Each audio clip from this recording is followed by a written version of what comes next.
Dans un coin oublié de la ville, là où personne ne prend le temps de regarder, vivaient deux êtres minuscules et fragiles, Luna, la chatte au pelage roux tigré, et son petit Mimo. Ils ne possédaient rien, pas même un vrai toit.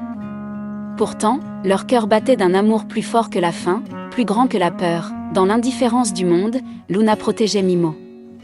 Et Mimo, lui, ne voyait que les yeux tendres de sa mère, comme un soleil qui réchauffait ses jours gris. La nuit tombait, et le vent commençait déjà à mordre leurs petites oreilles.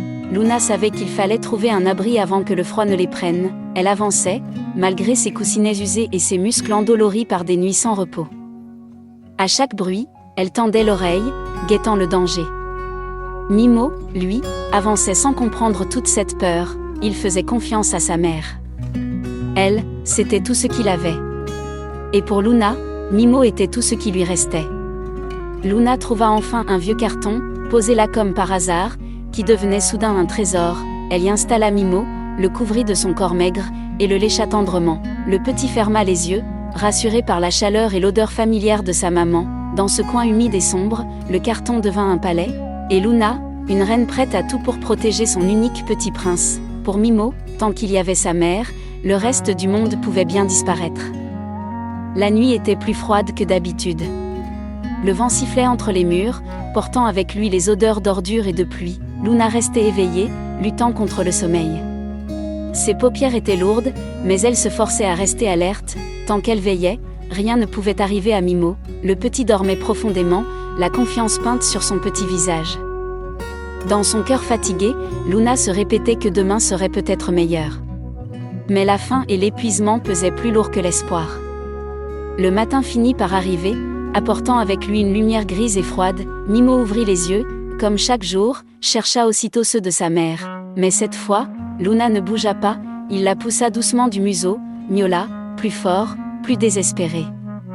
Rien, Luna, épuisée par les nuits de veille et le froid, s'était endormie pour toujours. Dans le petit cœur de Mimo, un vide immense venait de naître, celui qu'aucune chaleur ne pourrait jamais combler. Poussé par la faim et l'instinct, Mimo se lança dans la ruelle.